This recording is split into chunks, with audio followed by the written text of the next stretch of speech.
Constance, Germany, a council was convened in the year 1415. Three significant things took place. Firstly, it was called to discuss the schism between the popes. At that time, there wasn't one, nor two, but three rival popes, all declaring themselves to be the true and right pope. This council settled that schism and appointed someone who would rule after those three. It was also here where they declared the writings and John Wycliffe to be a heretic and ordered that his bones be exhumed and burned. It was also at this council where John Huss was ordered to appear to defend his teachings.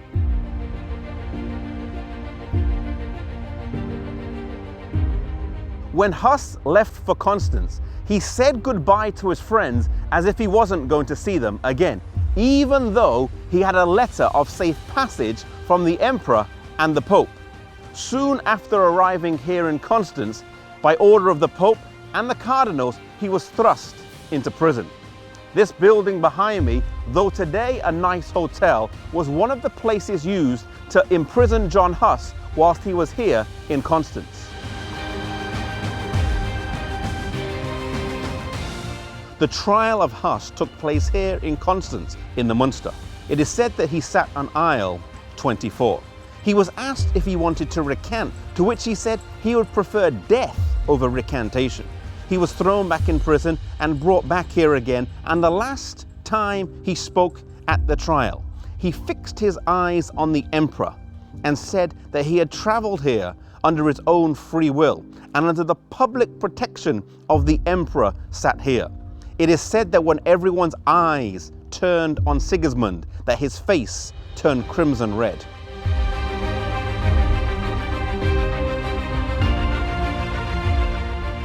Sitting here in aisle 24, where Huss sat during his trial, our minds go back to Jerome. When Huss left for Constance, Jerome told him that if he heard of any misfortune, he would come and help right away. Hearing of his imprisonment, he left and travelled down here, but without a safe passage. On arriving in Constance, he realized there was not anything he could do, and so he headed back to Prague, but he was captured on the way and brought back here to Constance. Some people wanted to kill him right away, but they put him in prison where he almost died for lack of food. They wanted to keep him alive. They realized that Huss's death hadn't accomplished very much, and so they wanted Jerome to recant. He was left in prison for about a year in terrible, terrible conditions. Suffering from doubt, he eventually renounced the teachings of Wycliffe, he renounced the teachings of Huss, and pledged to adhere to the Catholic faith. He went back to prison, but the council was not done with him, either wanting more blood or wanting a fuller and broader surrender of faith. They called him again, but this time he renounced his former recantation. He asked to address the house, and this was denied, but he remonstrated and was given the opportunity to speak.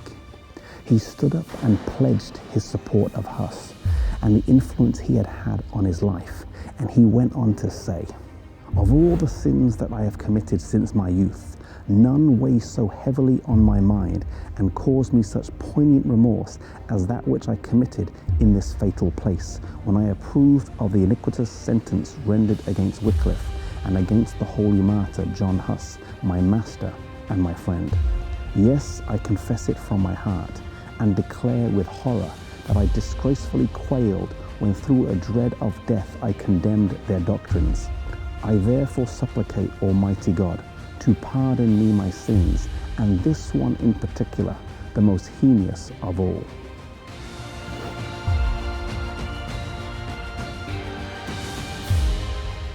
One thing we learn from the story of Huss and Jerome is that although at the end of his life Jerome fell away, he then came back. Maybe you have fallen away in your walk with the Lord. Maybe you've backslidden. Maybe you've done things that you wish you had never done. Jerome was once strong in his faith and fell away, but at the very end, he came back. There's always time for us to come back to God. If you've fallen down, the most important thing is that you get back up and renew your acquaintance with the Lord. Maybe today If you've fallen away, you need to renew that acquaintance with God again.